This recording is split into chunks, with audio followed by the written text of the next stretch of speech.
44비치 팟캐스트는 클라우드 프로그래밍 IT 소식을 다루는 개발자들의 방송입니다. 구독과 좋아요 눌러주세요. 네, 안녕하세요. 44비치 뉴스 24년 3월 22일자로 돌아왔습니다. 오늘 짧은 소식 몇 가지 준비해봤고요. 첫 번째 소식은 하시코프 매각설인데 잠깐만요. 안 넘어가네. 네, 첫 번째 소식은 하시코프 매각설이 나와가지고 이거 하나 들고 와봤고요. 여기 하시코프를 아시는 분들도 있을 것 같은데 사실 저희 44비치 멤버분들은 되게 좋아하는 회사거든요. 여기 보시면 뭐 테라폼, 패커, 노마드, 베이그런트, 볼트 이런 거 만들었던 회사거든요. 그리고 하시코프가 되게 재밌는 부분이 2021년에 결과적으로 상장을 했어요. 그래서 굉장히 주가가 많이 올랐다가 지금은 좀 떨어진 상태이긴 하죠. 올랐다 떨어졌어요? 그냥 떨어진 거 아니었어요? 상장할 때 비쌌죠. 네.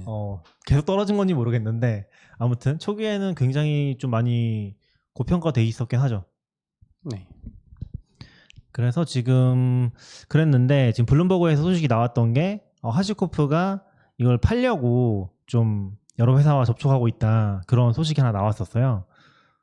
CP가 이거 얘기해 주시지 않았나요 처음에? 네, 맞아요. 블룸버그 통해서 저게 나와가지고 이 소프트웨어 그러니까 하시코프가 자기 회사를 잠재적으로 판매할 수도 있다 이런 식으로 블룸버그발 기사가 나와가지고 다른 데서 뭐 공식으로 나온 건 아니고 그래서 주가가 갑자기 7%인가 뭐 올랐던 것 같아요. 맞아요. 10% 넘게 다 며칠 동안 해서 10% 넘게 올랐다고 들었긴 했는데 그렇다고 하더라고요. 이게 참 좀 좋다고 할 건 없죠. 좋다고 할 건 없는데 지금 사실 하시코프라는 회사가 우리가 좋아했던 부분 중에 하나가 되게 기술적인 회사라 좋아했잖아요. 그쵸. 테라폼도 굉장히 좋아했었고 전에 이제 회사에서 인프라 구축할 때도 다 테라폼으로 했었거든요.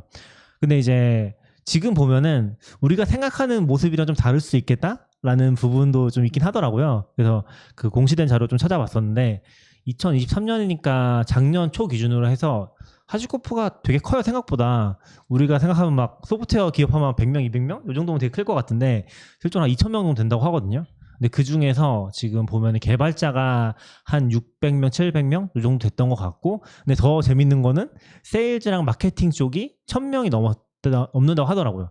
사실 우리가 생각하면은 막 개발자들만 잔뜩 모여가지고 그쵸. 원래 실제로 좀 그랬었고, 근데 지금은 좀 그런 모습은 아닌 것 같다라는 부분이 있었던 것 같아요. 뭐 느낌이라도 하시코프가 그럼 엄청난 마케팅을 해서 유튜브가 보이냐 그것도 아니고 정말 이제 B2B로 가서 세일즈하는 인력들이 그쵸. 그만큼 많다는 거잖아요. 네, 그쵸. 완전 그런 쪽으로 좀 포지션이 됐던 것 같고, 그리고 좀 안타까운 부분이 저희도 이제 검토를 많이 했었던 부분이기도 한데, 하시코프 쪽에서 클라우드를 좀 만들긴 했었거든요. 초반에 밀기도 테라폼 했었고, 클라우드. 그쵸. 그리고 볼트 같은 것도 클라우드가 있었는데 실제로 그쪽 매출은 전체 매출에서 한 10%밖에 안 되기는 해요. 네. 그리고 보면은 대부분 이제 좀 지원 같은 것들, 서포트가 많았던 것 같아요. 그래서 지금 하시코프의 포지셔닝이 좀 그런 부분에서 봤을 때 기술적인 회사라기보다는 이 기술을 가진 제공을 하는데 그걸 좀 지원해주는 모델로 가고 있고, 좀 안타까운 게 계속 안타깝다는 얘기가 나오긴 하는데 클라우드를 써보면은 좀 메리트가 없기는 해요. 그러니까 없다는 게 무슨 말이냐면은 오픈소스 버전을 썼을 때 겪는 문제들을 해결해주면 좋겠는데 그런 게 잘 안 되는 거죠. 그냥 별 차이가 없는 거죠. 똑같아. 문제는 똑같아. 스케일링도 되게 힘들고 그러다 보니까 좀 어려운 부분이 있었던 것 같은데 지금 아무튼 매각을 좀 추진을 하고 있다고 합니다. 사실 저 이것도 CP랑 얘기했었는데 어디에 매각이 될까? 매각 살 데가 있나? 근데 좀 생각해 보면은 하나 있는 건 이제 사모펀드가 있을 수 있을 것 같고. 네, 그렇죠. 사모펀드 왜냐면 좀 뭐 매출만 적당히 나와주면 B2B로 그리고 뭐 기덥 샀던 MS 같은 데가 살 수도 있겠다 싶은데. 그렇죠. 사모펀드 아니면 이제 기술 회사들, 네. MS나 아니면 구글이나 뭔가 좀 관심을 가지지 않을까 싶은데 막상 뜯어보면 또 이게 완전 기술 회사는 또 아니라서 그렇죠. 인력 인수 느낌은 또 아니잖아요. 그러다 보니까 약간 애매한 포지션에 있는 것 같긴 한 것 같아요. 결국 도커의 길을 가는 건가 싶기도 하고. 약간 그런 느낌이 있죠. 그래서 저는 이제 농담 삼아서 막 그런 얘기 했었거든요. 하시코프 상장한 게 이제 2차 IT 버블의 끝이었다. 어떻게 될지 모르겠지만 아무튼 뭐 좋은 방향으로 잘 되면 좋겠습니다. 네. 네. 그리고 그 다음 뉴스는 이것도 뭐 긴 얘기는 아닌데 애플이 지금 구글이랑 AI 협업을 논의하고 있다고 그런 기사가 또 나왔더라고요. 이것도 블룸버그에서 나왔어요. 블룸버그가 이런 소식이 많이 나오네요. 그래서 이게 애플 관계자인지 구글 관계자인지 얘기하는지 정확히 나와 있지는 않았던 것 같은데 아무튼 지금 구글이랑 협업을 좀 논의를 하고 있고 실제로 뭐 구글이랑 하겠다고 정해진 건 아닌 것 같아요. 구글이랑 할지 뭐 오픈 A랑 할지 이런 것들을 좀 열어놓고서 보고 있는 것 같은데 사실 이게 좀 피벗한 느낌이 있긴 하죠. 애플이 최근까지 애플 비전 프로 쪽으로 많이 밀고 또 그리고 애플 카도 있었잖아요. 그렇죠. 애플카를 장기적으로 하다 결국 접었다는 소식이 들리고 비전 프로도 거의 나오자마자 바로 그 팀 해체해서 AI로 돌렸다 뭐 이런 소문도 나왔었죠. 소문이죠. 정확한 건 아니지만. 그래서 지금 AI 쪽을 이번에 좀 밀어보겠다는 그런 발표를 했었던 것 같은데 네. 그런 거 하면서 일환으로 AI 직접 하기는 또 쉽지 않으니까 다른 데랑 협업하는 방향으로 가는 것 같아요. 그래서 이런 것들이 진행이 되고 있다고 합니다. 그렇죠. 애플이 AI 한다고 했을 때 사람들이 다 시리를 떠올리면서 아직 한국어도 안 되고 GPT나 뭐 이런 건 할 때부터 한국어 되고 막 이런 걸 봤을 때 그쵸, 그쵸. 또 시리가 미국 버전에서도 별로 그렇게 똑똑하지 않은 것 같아서 이제 별로 기대를 안 했는데 뭐 그렇지만 애플이 뭐 몇 개월 전에 뭐 AI 회사를 사서 뭐 하고 있다 이런 게 있었는데 그런 거랑은 별개로 저는 할 수도 있을 것 같아요. 왜냐면 애플이 아이폰 처음 내놨을 때 유튜브 앱이 기본 내장돼 있었고 또 검색은 구글한테 돈 주면서 썼었고 지금도 그렇죠. 네, 그리고 구글 맵도 돈 주면서 썼는데 이제 조금씩 구글 맵은 애플 맵으로 대체하고 막 이렇게 떨어졌었죠. 그러니까 어떻게 보면 안드로이드 경쟁자인데 지금도 막 검색에 돈 주면서 쓰고 있고 이런 마인드가 있는 흔치 않은 회사인 것 같아요. 애플은 오히려 하드웨어로 우리가 벌 수 있다는 생각 때문에 이제 OS 통제권이랑 오히려 이런 것들을 외부 회사에 좀 넘겨줄 수 있는 돈 주고 산다. 그렇죠, 그렇죠. 그래서 AI가 만약에 잘 붙으면 애플의 강점이 될 수 있을 것 같아요. 애플이 직접 한다고 하면 기대가 안 되는데 구글이랑 연결해서 그쵸. 진짜 연결이 잘 되면 네. 오히려 아이폰이 강력해지지 않을까? 그렇죠. 되게 강력해질 것 같아요. 실제로 저는 한동안 그 인공지능 스피커 붐이 되게 많이 불었었잖아요. 구글도 만들고 아마존도 만들고 막 그랬는데 카카오도 만들었었고 사실 지금 보면 쓰는 게 진짜 거의 없거든요. 구글도 그쪽을 막 업데이트 해주진 않아가지고 저도 구글 스피커 몇 개 집에 있긴 한데 항상 물어보는 게 날씨. 오늘 날씨 어때? 하고 그 타이머 요거만 딱 쓰긴 하거든요. 근데 좀 더 좋아지면 좋겠다는 생각 많이 들긴 해요. 그리고 애플 같은 경우는 이 시리는 진짜 잘못 들어가지고 대답할 때 빼고는 쓸모가 없어. 그렇죠. 항상 잘못 들어. 그냥 유튜브나 방송에도 나올 정도잖아요. 그러니까 구글은 그 정도는 아닌데 시리는 항상 잘못 들어가지고 막 켜지고. 맞아요. 그리고 저는 되게 애플한테 상처받은 게 있는데 애플 TV에도 시리가 있잖아요. 그래 몰라요. 애플 TV도 이제 음성 명령을 하니까 그 시리가 있는데 정말 못 알아듣더라고요.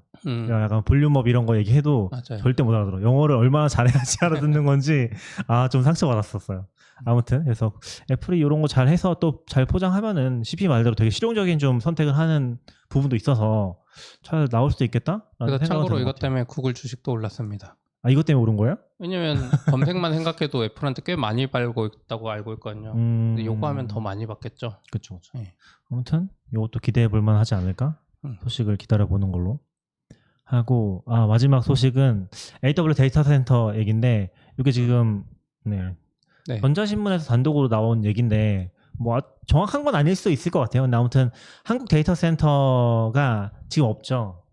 사실 뭐 지금 쓰는 게 있죠. 근데 직접 운영하느냐 뭐 이런 차이겠죠. 그렇죠. 데이터 센터가 없으면 영업을 못 하니까. 그러니까 지금 한국 리전이 있긴 하거든요. 그러니까 첫 데이터 센터라고 하긴 좀 애매할 수도 있는데 한국 리전이 서비스가 이미 되고 있긴 한데 AWS에서 아예 자체 데이터 센터를 인천 부평에 짓는다는 뉴스가 나왔어요. 그래서 그 얘기를 맞아요. 해보려고 합니다. 그래서 요게 이제 원래 AWS가 작년에 2027년까지 클라우드 인프라에 이제 8조 원 투자하겠다는 이야기가 있었는데 그 일환으로 보인다고 했었고 그거는 한국에 투자한다는 건가요? 네네, 한국에. 그러니까 8조 원이 뭐 데이터 센터 포함해서 뭐 인건비 뭐 여러 가지 다 포함한 거고 그냥 약간 크게 말한 걸 수도 있죠. 이제 8조 원이 큰 돈인지 아닌지 이제 헷갈리기 시작했어. 그렇죠. 엄청 큰 돈 같은데.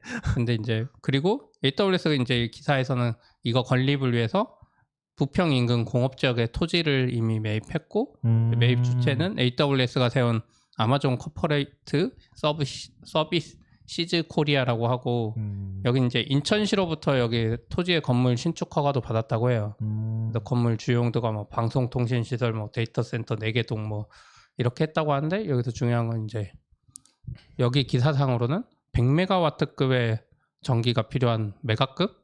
그러니까 뭐 여기 데이터 센터도 등급이 있는데 100메가와트급의 이제 메가급으로 구축된다고 했고 AWS는 확인해 줄 수 없다고 했는데 여기서 중요한 건 이제 100메가와트급이라는 거. 그게 큰 건가요? 잘 몰라요. 그쵸, 꽤 크죠. 그래서 이제 최근에 정부가 작년 3월인가 데이터 센터 수도권 집중 완화 대책이란 걸 발표한 적이 있어요. 그러니까 데이터 센터가 너무 수도권에 집중된다. 예전에 몇 년 전에 제가 팟캐스트에서 일본이나 이런 데 봤을 때 데이터 센터가 점점 수도권에 집중되는 트렌드가 있다고 했었는데 이제 이게 너무 심해지니까 그걸 막고 있고, 그래서 전기사업법 시행령이라는 걸 개정해가지고 한전이 전기 공급을 거부할 수 있는 근거를 만들었어. 그러니까 내가 전기 쓰고 싶다고 해도 거부할 수 있다. 근데 그 기준이 뭐냐면 5메가와트 이상이면 뭐 여러 가지를 고려해서 거부할 수 있다 했는데 이거 지금 100메가와트급이라 했잖아요. 엄청 크긴 하네요. 그 기준으로 봤을 수도권에 때. 못 짓게 하려고 이렇게 하고 있는데 AWS가 이거 해도 지금 한전이나 정부에 승인 받을 수 있을까?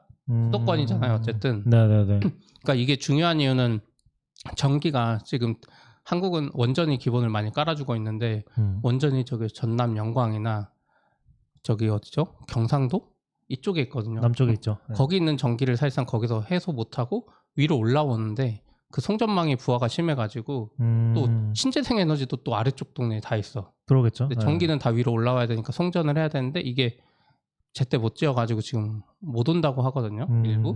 그래서 전기를 버리기도 한다고 하는데 그래서 이제 차라리 그쪽 지방 가서 그럼 거기서 쓰던지 막 이런 이야기가 예. 나오고 있어가지고 이게 정부가 이걸 제안했고, 해서 또 전력계통 영향평가 제도라는 게 있어서 이제 데이터 센터 입지를 좀 규제하고 뭔가 대책을 세워라, 짓고 싶으면. 약간 그 수도권에도 뭐 물류센터나 뭐 아니 쇼핑몰 큰 거 지으면 뭐 교통 완화 대책 막 이런 거 하라고 하잖아요. 네네. 그런 거 비슷하게 한다고 하고, 뭐 비수도권 지역에 있으면 뭐 여러 가지 깎아주고 뭐 이런 게 있는데 지금 데이터 센터가 한국에서 한 60%가 수도권에 집중돼 있다고 해요. 그래서 이제 계획을 따져봤더니 2029년에는 80%까지 높아질 거다, 수도권에 이게. 그래서 이걸 좀 이렇게 높아지면 문제가, 지금 여기 기사 제가 봤던 게 정확한지 모르겠는데 147개 정도 있고 지금 작년 말에. 그래서 데이터 전력 수요가 1762메가와트, 아마 1.7기가와트겠죠, 이걸 하면. 근데 2029년에 아까 저게 계획대로 짓겠다고 한 해가 다 되면 730개로 7배가 늘어나고, 그리고 49,049기가와트. 그러니까 뭔가 좀 맞는 숫자가 좀 안 맞긴 하는데 네. 어쨌든 아까 100메가와트급만 해도 결국 5메가와트급을 제한하겠다고 했는데 이런 100메가와트급이 수도권에 생기는 거니까 꽤 큰 영향이 있을 것 같아요. 그래서 전기 부족 문제도 더 심해질 것 같고, 지금 우리가 기존까지는 한국에서 전기 많이 쓰는 업종이 뭐냐 했을 때는 사실은 그 화학단지 이런 거였거든요. 공장, 여수. 공장. 그래서 여수에 LG화학 이런 거 있으면 그게 뭐 한 도시의 전기를 쓴다 그래가지고 네. 이슈가 많이 됐어요. 그래서 전기값을 왜 개인들한테 많이 받냐, 걔네들이 더 많이 쓰는데 이런 이야기를 했는데, 그만한 애들이 이제 수도권에 지어지는 거죠. 그러니까 여수는 차라리 영광이나 이런데 경상도랑 가깝기라도 하지. 그쵸. 네. 데이터 센터는 지금 계속 위에 지어지고 있고 또 수요가 폭발하니까. 근데 진짜 잘 상상이 안 가는 게, 아까 그 얘기해주신 2029년까지 700개로 늘어난다는 게 맞는 건지 잘 모르겠네요. 근데 데이터 센터에 붐이 있었던 걸로 알아요. 지금 한국에도 데이터 센터 리츠나 혹은 이제 건설 사업자들이 부동산에만 있는지 알지만 사실 네, 물류 센터랑 데이터 센터도 엄청 많이 투자했어요. 이게 그러니까 어쨌건 그 약간 계획을 놓고서 쓰는 걸 거 그렇죠, 아니에요. 맞아요. 계획을 보고서. 그래서 근데 물류 센터는 약간 그 부침이 있는 것 같고 쿠팡도 짓고 하지만 네네. 데이터 센터는 너무 미래가 짱짱한 거죠. 그러니까 수요가 막 폭발하는 거야. 그 와중에 또 AI까지 또 AI 칩들은 전기도 더 많이 먹고, 그렇죠. 그리고 그 냉각하려면 전기 또 많이 먹고, 근데 AI까지 뜨고 있으니 이게 지금 이제 수요가 받쳐주는 거죠. 뭐 공실 이런 걱정을 좀 덜하는 것 같고. 좀 많이 지어질 것 같아요. 이러다가 또 뭐 공실 나올 수도 있지만 데이터 센터는 또 대부분 개인이 짓는 게 아니라 뭐 펀드나 이런 걸로 하는 걸로 알고 있거든요. 그렇죠. 네. 아마 개인이 지을 정도는 안 되겠죠. 네, 데이터 센터만 하는 회사들도 글로벌하게 많이 있고요. 그래서 그 이야기를 드렸고, 근데 이게 한국만 이러는 게 아니라 네네. 싱가포르도 지금 이런 이슈가 한 3년 전부터 있었다고 해요. 그래서 싱가포르가 2022년에 이제 그 전에 3년 동안 2019년부터 3년 동안 데이터 센터 못 짓게 했어요, 싱가포르에. 근데 이제 이걸 중단하고 다시 해주는데 이제 친환경 기준을 엄격하게 적용하고 여기도 이제 뭐 좀 제한을 했어요. 그래서 여기도 법 같은 게 있는데 여기도 마찬가지로 5메가와트 기준으로 뭔가 불어한다 뭐 이런 기준을 잡았었고 그래서 이제 저기서 이야기하는 게 싱가포르가 우선 아시아의 그 데이터 센터의 60%를 가지고 있대요. 근데 그런 이유가 우선 글로벌 망들이 이제 해저 케이블 쭉 들어오는데 그게 다 싱가포르로 연결돼 있대요. 그래서 지으려고 했는데 싱가포르는 수도권 집중 문제는 없어요. 땅이 작아서. 근데 땅이 너무 작아. 그렇죠. 네, 그래서 또 싱가포르 도시잖아, 도시. 맞아요. 그래서 또 전기가 너무 많이 필요하고 아무튼 그런 이슈가 좀 있다고 해요. 그래서 이제 싱가포르도 계속 제한하고 있고 그리고 그 다음으로 이제 이건 이제 다른 기사인데 여기는 이제 리츠, 부동산 리츠 이런 거 하는 관점에서 본 건데 전력이랑 이 날씨가 데이터 센터 리츠에 미치는 영향이라고 나와 있는데 이 기사 내용 중에 재미있는 게 뭐냐면 아까 싱가포르는 그렇게 한다고 했잖아요. 네네. 근데 싱가포르도 개발 허가를 해주는 데이터 센터의 전력 사용량 5메가와트. 그건 AWS 근데 100메가와트 짓는 그렇죠, 거잖아요. 그렇죠. 네. 그러니까 진짜 작은 것만 해주고 있고 여기서도 기사에서 통상적으로 8에서 24메가와트를 요구하는 애플이나 아마존 등 하이퍼스케일은 어려울 거다. 그리고 싱가포르 전체 전력 사용량의 7%를 데이터 센터가 쓰고 있대 이미. 7%를. 진짜 많이 쓰고 있네. 네. 근데 이게 이제 나중에는 25%로 늘어날 걸. 이거는 또 아일랜드 더블린도 똑같대요. 아일랜드도 뭐 그런 것 때문에 많이 기업들이 세금 회피 그쵸, 이런 걸로 많이 네. 들어갔다고 했잖아. IT 망도 잘 깔리는 회사 중에 많이 나라 중에 갔죠. 하나고.